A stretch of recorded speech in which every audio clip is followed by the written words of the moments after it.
Prepárate, está por iniciar HT al aire, un programa de entrevistas y debates de temáticas de interés para personas transmasculinas y LGBTI. Iniciamos. Hola a todas, todos y todes, bienvenidos a este primer episodio del podcast de HT al aire. Este día tocando el tema de la terapia de reemplazo hormonal en hombres trans. Tenemos como invitada a la doctora Yosimil Carrasana. Ella es miembro médico de Colectivo Transformación de Guatemala. Muchas gracias y bienvenida, doctora. Buenas tardes, Fanny.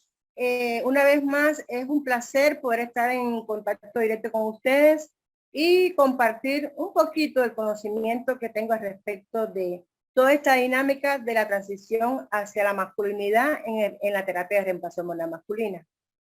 Sí, agradecemos que siempre está apoyándonos a HT El Salvador y pues de colaborar con esta población que también es muy vulnerable ante el tema de la terapia de reemplazo hormonal.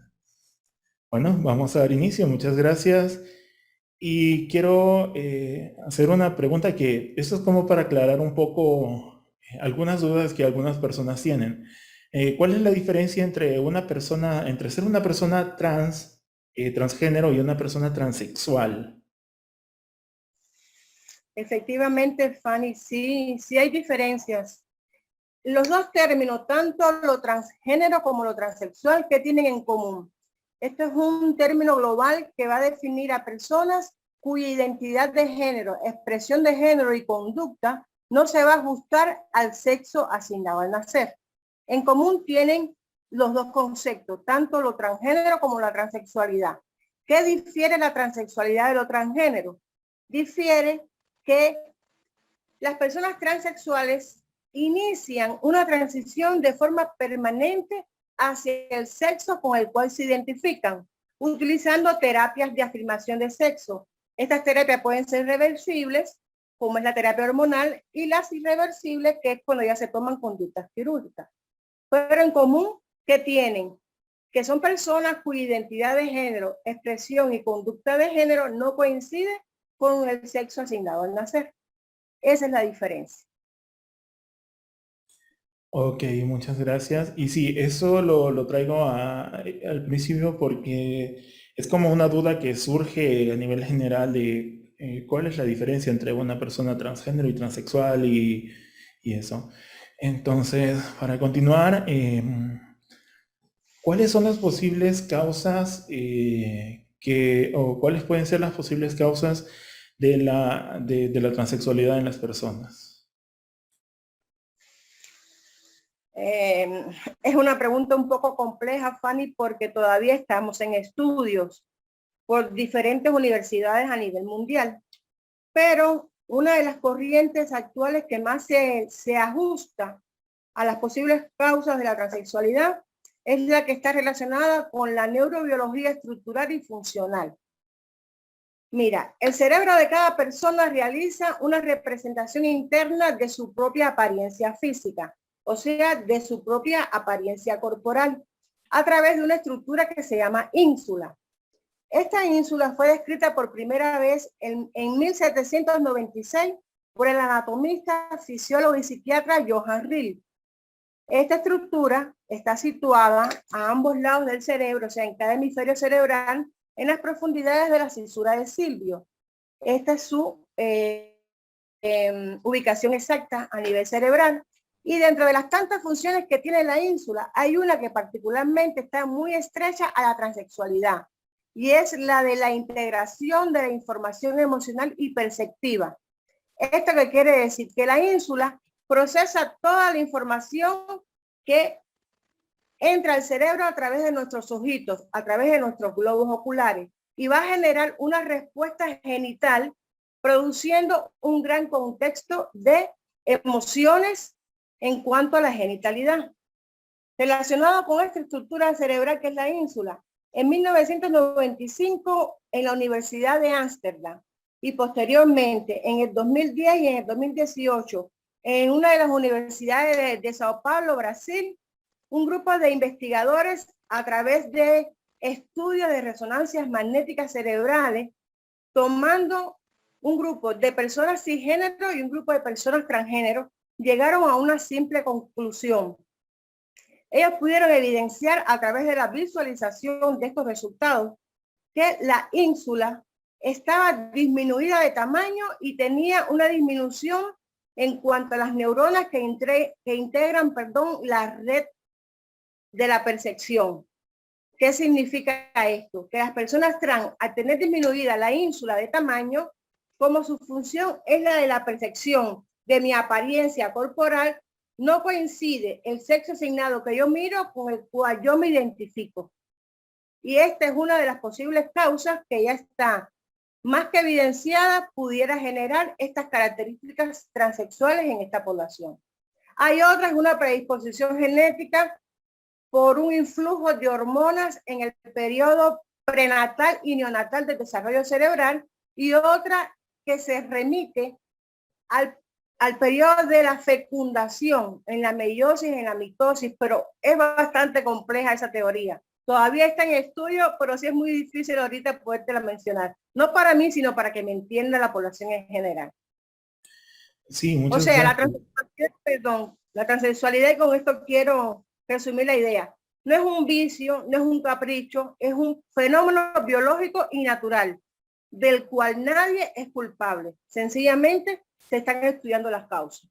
Pero no es una moda, no es yo quiero ser transexual o transgénero porque realmente existe un grupo de personas que lo predique, que lo practique. Sencillamente es un proceso biológico innato y natural, con una respuesta a nivel neurocerebral, que es en la ínsula.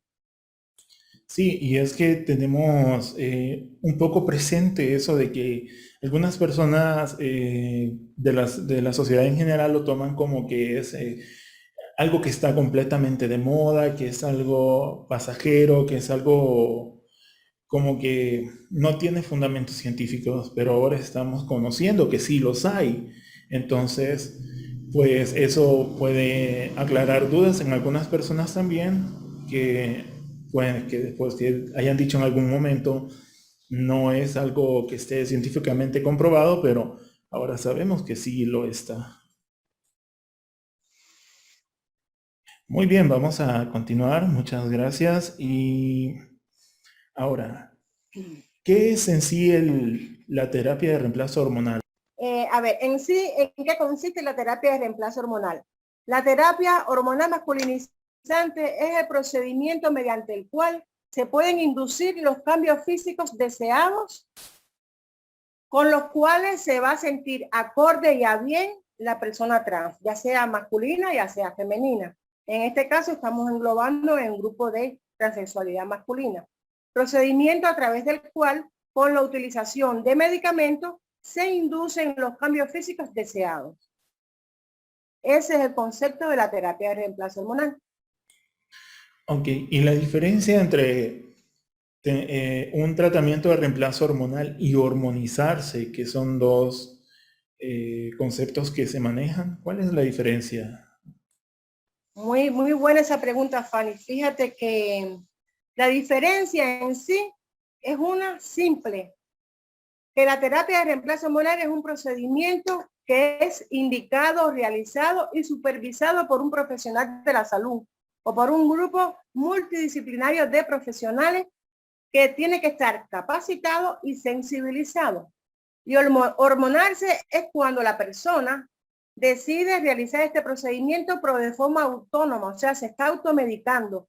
Y esto conlleva a una serie de riesgos, a una serie de complicaciones que pueden hasta comprometer la vida.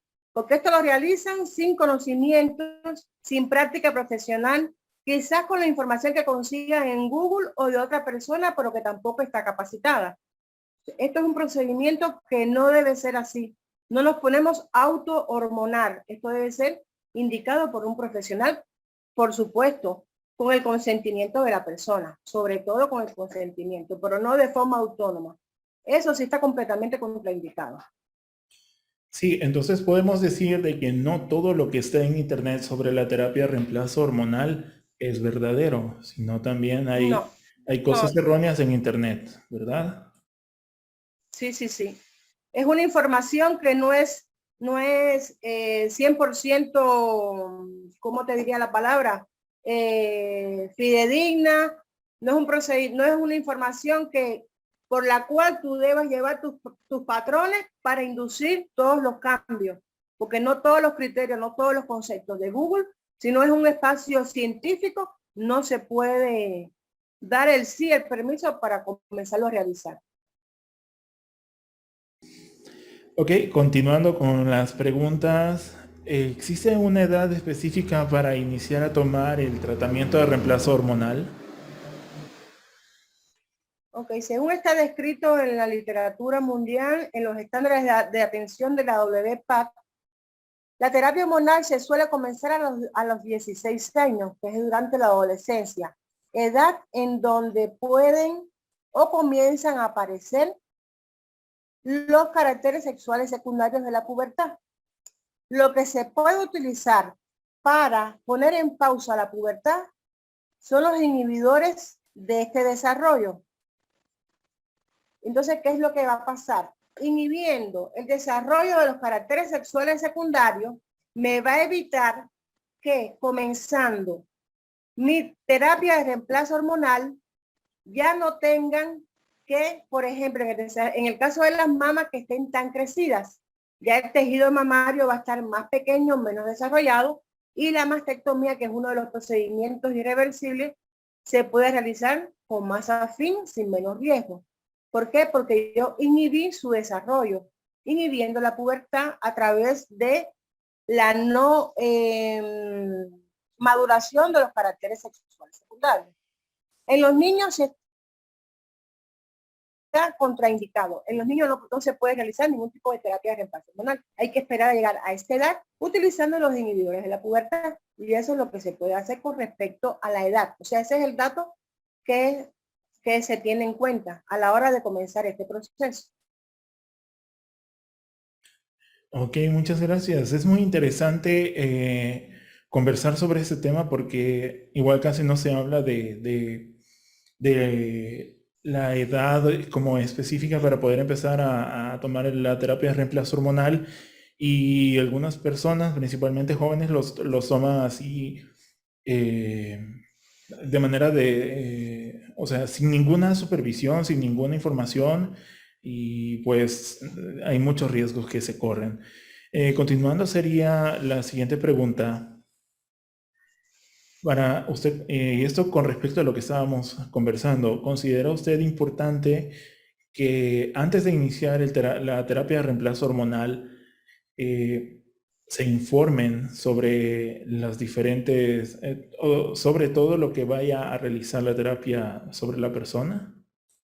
Efectivamente, Fanny, en la terapia hormonal, estas personas tienen que participar, de forma muy activa en esta toma de decisiones.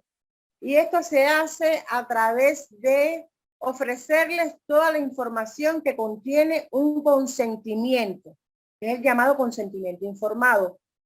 Este consentimiento informado les va a hablar o les va a hacer ver sobre los riesgos, sobre los beneficios de la terapia, sobre las expectativas, sobre el tiempo de espera de los cambios que de forma evolutiva va a ir apareciendo en el cuerpo, además de tener muy claro que todas estas intervenciones médicas conllevan riesgos. Sí tienen que ver que todo este procedimiento puede llevar a riesgo. Por eso es que de forma también evolutiva, de forma programada, se realizan determinados estudios para ver cómo está el funcionamiento de los órganos, que pueden ser órganos diana, órganos clave, donde pueda ir un daño directo, donde se contraindica este tipo de terapia. La probabilidad, de un efecto adverso depende de la automedicación, de lo que estábamos hablando. Estas personas que se automedican con este medicamento desconocen dosis, vía de administración, las características clínicas individuales que hay que tener en cuenta, como la edad, la comorbilidad de enfermedades crónicas no transmisibles, antecedentes familiares de este tipo de enfermedades como la diabetes, la hipertensión, y los hábitos, la drogadicción, el alcoholismo, el hábito de fumar. Son condiciones que se informan en el consentimiento y que sí hay que tenerlos en cuenta. O sea, los profesionales, Fanny, tenemos que estar familiarizados con el manejo clínico y realizar esta atención multidisciplinaria con un equipo que esté dispuesto, informado y que no poner en riesgo nunca la vida de estas personas, sobre todo eso. Muy interesante y muy importante tomar en consideración sus palabras, porque sí, lo principal es informarse de todo y acudir también a los espacios y organizaciones que cuentan con el apoyo médico y el respaldo médico para poder brindar una información certera y completa sobre la terapia de reemplazo hormonal. Con respecto en la misma línea, ¿cuáles pueden ser algunos de los cambios físicos que podrían notar las personas al iniciar su terapia de reemplazo hormonal? Ok, mira, los cambios físicos, Fanny, van a ir apareciendo con una temporalidad escalonada y también con una variabilidad personal. O sea, no todos los cambios se van a presentar de la misma manera de una persona a otra. En unos va a ser de forma más rápida, más directa, y en otras personas va a estar un poco más enlentecido.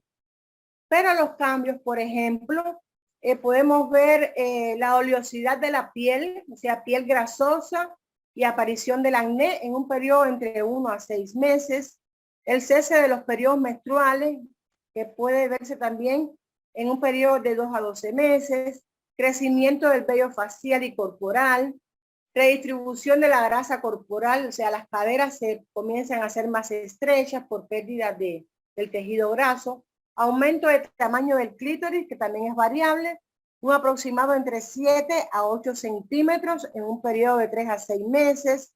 También se puede ver la atrofia vaginal por el uso de la testosterona, porque ya no tenemos las hormonas femeninas. Es como una menopausia inducida. Entonces se produce atrofia vaginal, que puede aparecer también en un periodo de 3 a 6 meses, aumento de la masa y de la fuerza muscular, que la podemos tonificar a través de haciendo ejercicio. O sea, el hecho de poder hacer ejercicio y hacerlo mejora aún más las características de expresión de género masculino. Es a lo que quiero referirme. Profundización de la voz, que se hace más aguda en un periodo de 6 meses a 1 año. La pérdida del cabello, que es la alopecia androgénica, también en un periodo de 6 meses a 1 año. Y así de forma evolutiva van a ir apareciendo. Todos estos cambios no aparecen de un solo, sino que poco a poco se van a ir instalando en la medida en que vayamos cumplimentando todos los tratamientos, que debe ser ininterrumpido, por supuesto. Correcto. Entonces, es decir, que los cambios que se notan en las personas trans masculinas no son todos, o sea, no todos los hombres trans tienen la misma, los mismos cambios al mismo tiempo. Por ejemplo, que un hombre trans tenga mucha barba, bigote, y otro, pues, piensa que al iniciar su terapia de reemplazo hormonal va a tener mucha barba y bigote igual que el otro, si no es así, ¿verdad? No, efectivamente, Fanny, los cambios no van a ser los mismos y podía agregarte que también van a depender de 2 factores fundamentales. Uno de ellos es la edad. La ganancia de estos cambios es más favorable, si se inicia esta terapia siendo más jóvenes que en la adultez. Y siendo más jóvenes, ¿por qué? Con el uso de los inhibidores de la pubertad, como ya te explicaba anteriormente. Antes de llegar a 16, 18 años, si utilizamos inhibidores, por supuesto que la ganancia de todos estos cambios va a ser mucho más favorecida y mucho más rápida. En el caso de que ya se use en una persona adulta que tuvo su pubertad de forma fisiológica, y entonces ya va a costar un poquito regresar hasta utilizando procederes quirúrgicos para estar acorde a su expresión de género con su identidad de género. Muy bien. Con respecto a esto mismo, también tiene que ver la descendencia de la persona, ¿verdad? Por ejemplo, si viene de una familia donde los hombres no tengan mucho vello, pues no lo tendrán ellos. Y también si hay mucha calvicie dentro de este grupo familiar, también le afectaría al hombre trans, ¿verdad? Exactamente. Y a eso es a lo que se refiere la genética. De esa genética nunca nos podemos olvidar, Fanny. Porque como tú bien decías, si mi papá y mi abuela no tenían barba, el hecho de que yo use testosterona no me va a hacer que yo tenga una... Me puede salir uno que otro cabello, pero esa barba tupida que quizás tenga otro hombre trans, no la voy a tener porque genéticamente no estoy condicionado para tener ese tipo de características en mi expresión. ¿Entiendes? Muy interesante realmente, y eso son cosas que no muchas veces se tiene acceso, digamos, al conocimiento público, porque no hay muchas personas que puedan desarrollar el tema con estos conocimientos.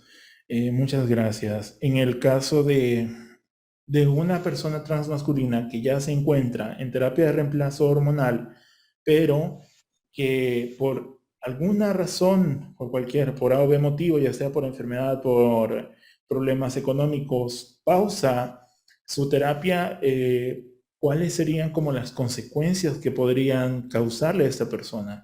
O si existiría algún tipo de riesgos.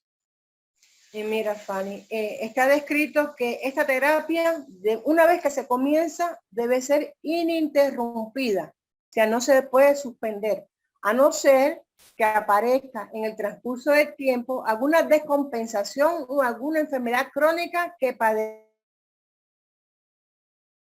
la persona. Y entonces, sí, por razones médicas, el profesional la tiene que contraindicar, poner en tratamiento la enfermedad que está descompensada y una vez ya este evento haberlo solucionado, reiniciar nuevamente la terapia.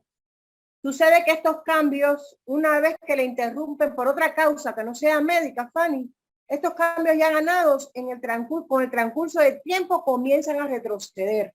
O sea, una vez que haya cesado los periodos menstruales, si interrumpimos la terapia, podemos comenzar a menstruar nuevamente. Y es a lo que yo me refiero. Si no hay una causa para interrumpirla, no se debe de hacer. Y también, por supuesto, si no estamos ya listos para comenzar la terapia de reemplazo hormonal en el aspecto social, en el aspecto económico, en el aspecto biológico, por estos mismos motivos no lo podemos comenzar. Porque si yo voy a tener para la terapia este mes y el otro no, ahí comenzamos a tener ya inconvenientes y contraindicaciones para el comienzo de esta terapia. Tenemos que estar listos en todas las esferas de la vida y tenemos que ser muy responsables para que estas cosas no pasen.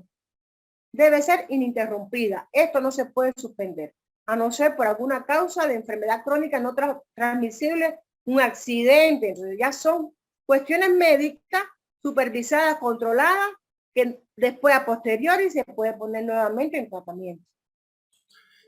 Sí, igual el médico que vea a la persona le tiene que especificar también si tiene conocimiento en endocrinología, que tiene que pausar su tratamiento mientras se recupera o si está tomando algún medicamento que pueda realizarle o hacerle conflicto con su terapia de reemplazo hormonal, ¿verdad?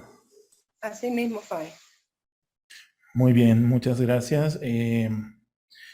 ¿Cuáles son los riesgos que se tienen al tener una terapia de reemplazo hormonal o tomar una terapia de reemplazo hormonal de manera automedicada, o sea, sin control médico alguno? Ok, Fanny, mira, los riesgos serían prácticamente los mismos que aparecen a lo largo del tratamiento, pero mucho más incrementados a la enésima potencia.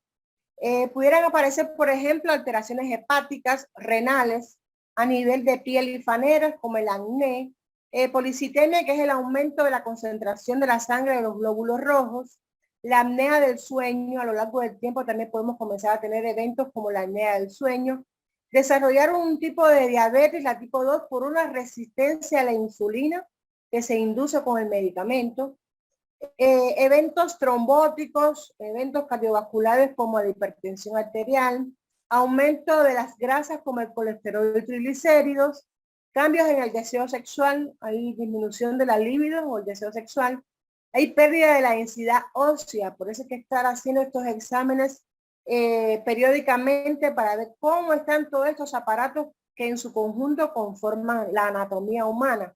También podemos ver aumento de peso, puede también desarrollarse desestabilización de ciertos trastornos psiquiátricos en el caso de haberlos padecido anteriormente, no que la testosterona me induzcan a aparecer esos trastornos. No sé si me hice entender. También diferentes tipos de cánceres, como por ejemplo, cáncer de mama, cáncer cervical, de ovario, de útero.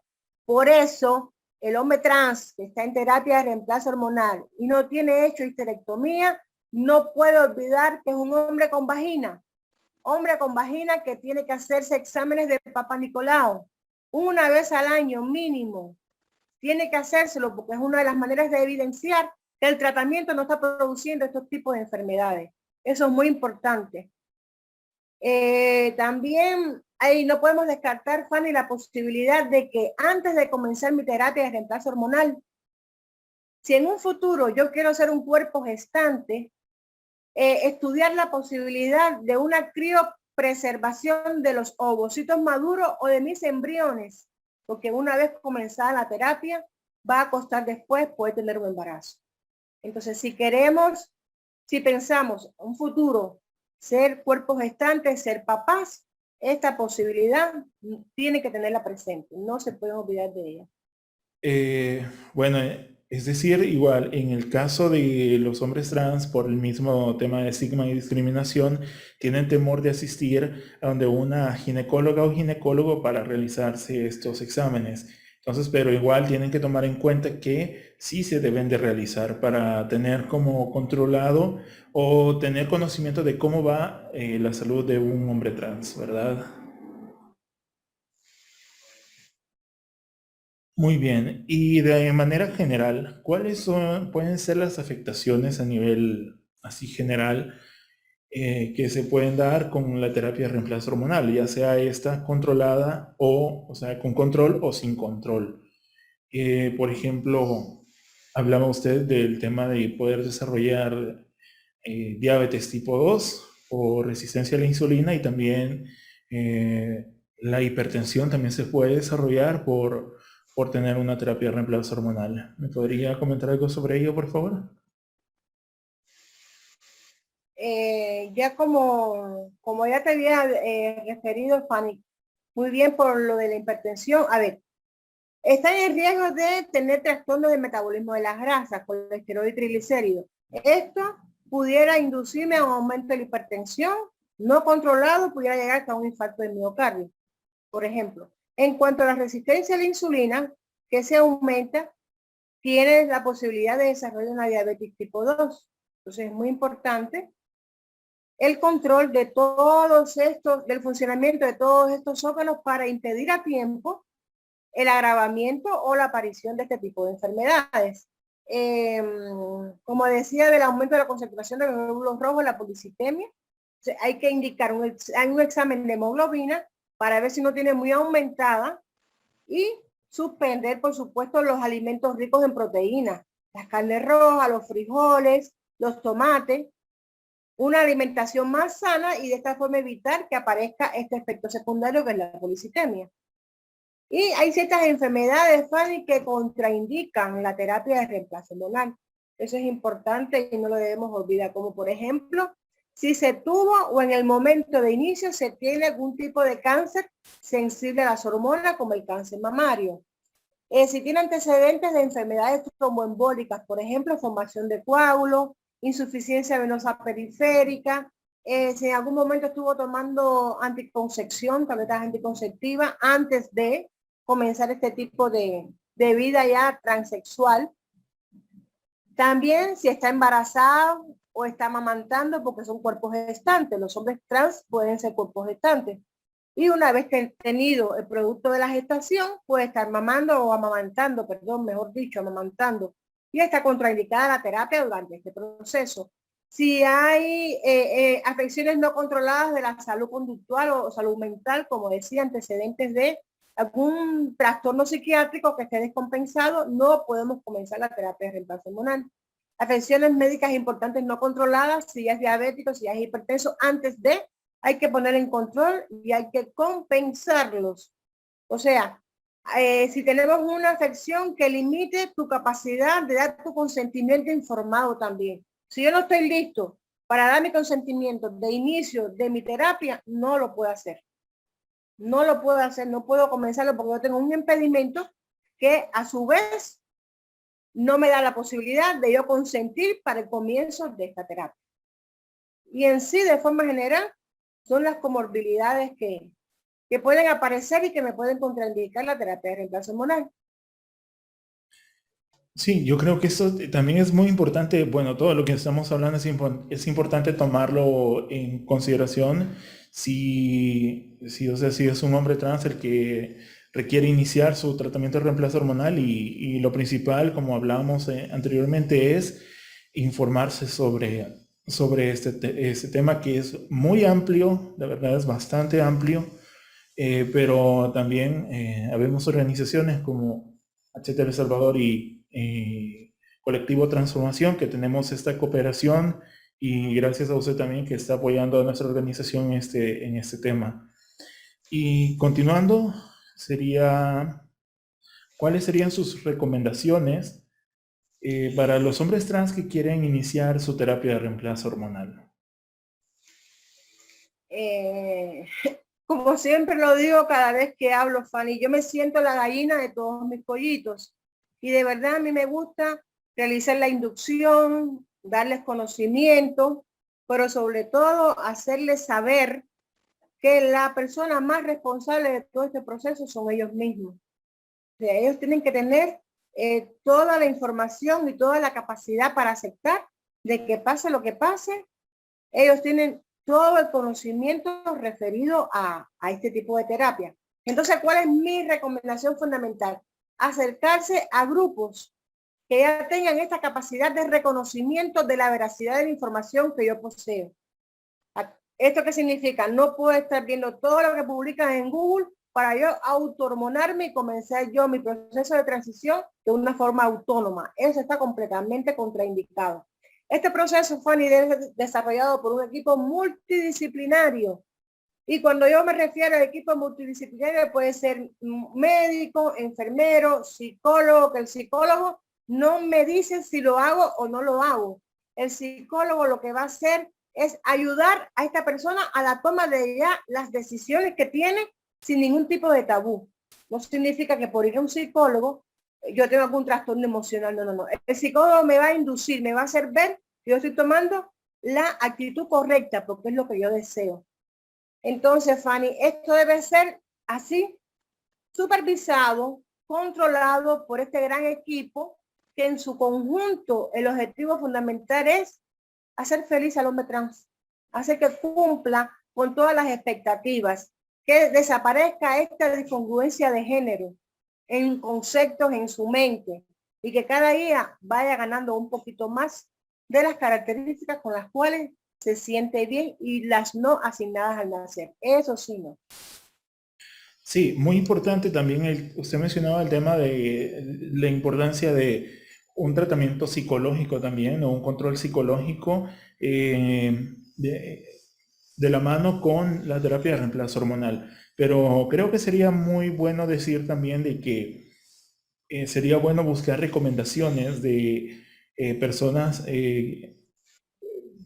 ¿cómo decir? Psicólogas o psicólogos, pero que ya tengan experiencia con el trabajo con personas LGBTI, ya que también hay psicólogos y psicólogas que simplemente se van por el lado de sus prejuicios y no quieren llevar también como paciente a una persona trans. Creo que esa es una recomendación que al menos yo podría dar, y no sé si usted también lo puede decir, el tema de, digamos, buscar a un psicólogo que conozca el tema de la población LGBTI, que ya haya trabajado con la población LGBTI, principalmente personas trans, para poder llevar un buen control psicológico a la mano de la terapia de reemplazo hormonal, ¿verdad? Efectivamente, Fanny, este otro grupo de profesionales, lo más importante es que tiene que estar sensibilizado con la población y que tenga los conocimientos necesarios, porque con tabúes no es ningún apoyo. Y muy importante, y lo había dejado pasar por alto, lo que representa la familia. La familia es muy importante en todo este tipo de terapia durante toda la transición. El apoyo de la familia es fundamental. Por eso también tenemos que buscar la manera de que la familia forme parte de todo este conjunto de medidas que se toman. Hacer reuniones, debatir los temas, dar información. Y de esta forma cada día ganamos un poquito más en cuanto a conocimientos y a favor de la continuidad de la terapia de reemplazo hormonal para las personas trans. Sí, y es lo mencionaba también por el tema de que algunas personas, pues, como lo dije, tienen temor de asistir a terapia psicológica o a control psicológico por los tabúes que aún se tienen dentro de este grupo de profesionales no sensibilizados o que se niegan a ser sensibilizados por las organizaciones o personas LGBTI que quieren hacer tener un mejor ambiente en estos espacios. Doctora, ¿podemos conversar acerca de las cirugías en hombres trans? Al realizarse, tenemos que mencionar que al realizarse una cirugía ya es literalmente irreversible, ¿verdad, doctora? Sí, sí, corazón, mira, ya a la vez que realizamos procedimientos quirúrgicos, la mayoría de ellos en hombres trans son irreversibles. Por ejemplo, en las mamas, lo que se realiza es una mastectomía con masculinización de pecho, que es la llamada cirugía torácica masculinizante. Es la extirpación de tejido mamario. Una vez que esto se realiza, ya no es reversible, es irreversible. A no ser que en un futuro esta persona trans ya no quiera seguir y se ponga implantes, pero ya ahí se retiró pezón, se retiró areola y se retiró piel. Entonces es un poco difícil que pueda ser reversible el proceso. Por lo tanto es irreversible. Otro de los procedimientos que se realizan es la histerectomía con anesectomía. O sea, se quita este procedimiento quirúrgico, quitamos útero, quitamos ovario, quitamos trompas de falopio. Una vez que esto se hace, es irreversible. No hay manera de poderlo nuevamente suturar y no. Se toma la conducta, se hace el procedimiento y también es irreversible. Uno de los procedimientos que se hace a posteriori de la histerectomía en los países que se puede realizar es la metoidioplastia, que es la fabricación del micropene a través del clítoris con una reconstrucción escrotal y colocación de prótesis. Y ya por último, que es lo más avanzado, que es la faloplastía, que es el pseudopene. Se realiza a través de colgajos pediculados y libres de la extremidad, o sea, desde las piernas, de los muslos, y se colocan para fabricar un pseudopene, un falso pene. Pero ya son dos tipos de intervenciones quirúrgicas, por supuesto, también irreversibles, y que en muchos países no las tenemos al alcance aún. Pero sí, las cirugías en hombres trans son cambios completamente irreversibles. La toma de conducta para estos procedimientos tiene que ser muy pensada, tiene que ser con todo el consentimiento de la persona y saber, por sobre todas las cosas, que ahí ya no hay vuelta atrás. Sí, correcto. Estar completamente preparados, los hombres trans tienen que estar completamente preparados y decididos a hacerse una cirugía, por lo que estaba usted comentando de que ya por completo es irreversible. Así es. Esto es muy importante que lo tomen en cuenta todos nuestros espectadores, ya que a veces también se pueden tomar decisiones a la ligera que pueden llegar a tomar alguna mala decisión en algún momento, podría ser, y también que pueden acudir a lugares no recomendados para hacerse alguna cirugía. Mejor es llevar un control médico adecuado y buscar los lugares adecuados para poder realizarse cualquiera de las cirugías que usted ha mencionado, ¿verdad, doctora? Exactamente, Fanny, así debe ser. Muy bien.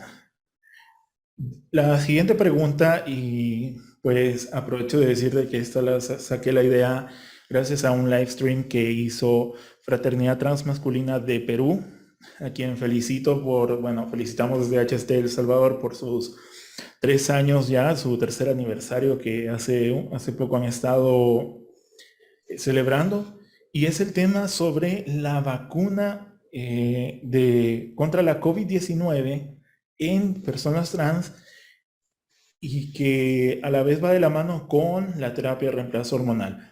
A ver, ¿cuáles son las recomendaciones que usted podría brindar a todos los hombres trans y también, de ser posible, a todas las personas trans en general? Porque igual vemos mujeres trans que estamos en terapia, o sea, bueno, yo en mi caso no, pero sí hay mujeres trans que están en terapia de reemplazo hormonal, así que esto va globalizado para personas trans en general. ¿Cuáles son sus recomendaciones con respecto al tema de la vacunación contra la COVID-19 y digamos, el tratamiento de reemplazo hormonal, por ejemplo? En cuanto a las recomendaciones de la vacunación COVID y la continuidad de la terapia de reemplazo hormonal, según lo que he podido, según la información que he podido obtener de centros, de lugares o sitios científicos, perdón, sobre todo del Centro para el Control de Enfermedades, que es CDC por sus siglas en inglés, recomienda que al menos se espere 14 días para poner cualquier otra vacuna, como por ejemplo puede ser la de la influenza, puede ser para el herpes zóster, en algún tipo de accidente, la antitetánica, y que estos 14 días va a depender de la variabilidad de las vacunas que existen. Por ejemplo, para que me entiendan de mejor forma. Según tengo entendido, allá, Fanny, en El Salvador, están con Pfizer, Moderna, Sinopharm, Sinovac y AstraZeneca. Entonces, voy a poner un ejemplo. La Pfizer se pone la primera dosis y la segunda está entre 3 semanas a 21 días. En ese periodo, yo no me puedo colocar en 14 días mi testosterona si me toca. Yo tengo que ponérmela 14 días después de mi segunda dosis. ¿Por qué? Porque sí está descrito que disminuye la eficacia de la vacuna. No podemos modificar el accionar, la fisiopatología de la vacuna con otro medicamento que estemos utilizando. Entonces, en el caso de la Pfizer, como la segunda dosis es de 3 semanas a 21 días, hay que esperar a 14 días después de la segunda vacuna. Lo mismo pasa con la Moderna, que la segunda dosis es entre 4 semanas a 28 días. Siempre 14 días después de la segunda dosis. Lo mismo con Sinopharm y Sinovac. La única excepción pudiera ser con la AstraZeneca y el Sputnik. Como la AstraZeneca está de 28 a 84 días la segunda dosis, ahí sí pudiéramos poner al finalizar el primer mes la dosis que me toca. Y si quieren esperar a la segunda dosis, después, y si quieren esperar a la aplicación de la testo después de la segunda dosis, para mí en lo particular y personal sería mucho mejor. No va a haber un retroceso muy evidente en cuanto a los cambios por el uso de la terapia en la masculinización, como para no esperar 2 meses y ponerme entonces la testosterona que me toca. Para mí es mucho, mucho mejor. Implicaría menos riesgo y más beneficio para la persona trans. Sí, haciendo una recapitulación. En el caso de la Moderna, la Pfizer, la Sinovac y Sinopharm, me está mencionando de que son 14 días los que debe esperar el hombre trans o la persona trans para aplicarse para continuar su terapia de reemplazo hormonal, ¿verdad? Sí, perfecto. En esas 4 sí podemos esperar 14 días, pero después de la segunda dosis. ¿Por qué? Porque la segunda que toca después de la primera es menos de un mes. Entonces, en ese intervalo no debemos poner testosterona. Debemos esperar 14 días después de la segunda dosis. Muy bien, muchas gracias. Es bueno tomar en cuenta estas recomendaciones, ya que es algo que se está realizando en nuestros países, las campañas, y no solo en nuestros países, sino que a nivel global, el tema de la vacunación para prevenir el COVID-19. Ahora, ya para ir finalizando, me gustaría tal vez tocar un poco el tema de las vacunas contra la COVID-19. Tal vez desmentir algunos mitos o hablar sobre las realidades de la vacuna. Uno de los mitos puede ser de que la vacuna tiene un chip de control mental. Ay, mira, Fanny, es gracioso todos los mitos que han aparecido durante todo este año y casi 4 meses que llevamos, pero exactamente tienes mucha razón. La vacunación no contiene ningún microchip que dicen que vamos a estar marcados porque vamos a estar seleccionados. Eso es completamente un mito. La vacunación no tiene ningún microchip. Otro de los mitos es que produce magnetización del cuerpo. No sé si has visto que hay personas que se han pegado cucharas y cosas. Esto no tiene ningún componente que tenga que ver con la magnetización. La vacunación no produce magnetización de ninguna parte del cuerpo. Tampoco modifica el ADN. En el caso, por ejemplo, de la Moderna y de la Pfizer, están construidas con ARN mensajero, pero ninguna vacuna modifica el ADN personal de cada quien. Eso es mentira. Ese es otro mito. También la vacunación no libera ninguno de sus componentes, como dicen por ahí popularmente. Ese es otro mito. Y tampoco hace, por ejemplo, de que nos contagiemos con COVID. La vacunación lo que induce es a la producción de anticuerpos porque estimula la actividad del sistema inmunológico y va a producir anticuerpos que van a reconocer cuando el virus penetre y podernos defender. No hace que nos contagiemos con COVID porque la vacuna no contiene virus vivo, no contiene virus vivo, entonces no nos vamos a enfermar. Esta vacuna te puede producir síntomas, por ejemplo, de moco nasal, fiebre, dolor de cuerpo, pero estos síntomas es porque el sistema inmunológico está desarrollando las defensas que necesitamos a la hora de tener un virus natural que nos puede enfermar, pero no porque nos produce el COVID la vacuna. Tampoco la vacuna positiviza la prueba viral. O sea, que yo tenga hisopado positivo post-vacunal. Eso es mentira, es también un mito. ¿Por qué? Porque no son virus vivos, están atenuados. Y lo que hacen es facilitar y desencadenan la respuesta del sistema inmunológico en la producción de anticuerpos, para luego, cuando llegue el virus, nos pueda defender y evitar de esta manera las formas más graves de COVID evitar que podamos ser ingresados en una unidad de cuidados intensivos y, por supuesto, la muerte por el agravamiento del cuadro. Todo lo de la vacuna es bueno y lo que tenemos que lograr es esa inmunidad de rebaño para, de esta manera, cortar la réplica de los virus que cada día se hacen más fuertes, más potentes y que de una manera, de forma definitiva, acabar con esta terrible pandemia que nos ha acabado, nos ha cambiado la vida totalmente, 180 grados. Sí, correcto. Muy importante recalcar el tema de que la vacuna no está inmunizándonos absolutamente del todo, simplemente, o sea, es una protección adicional, pero las medidas de bioseguridad tenemos que mantenerlas. El uso de la mascarilla, el uso de alcohol gel y el lavado de manos constante también.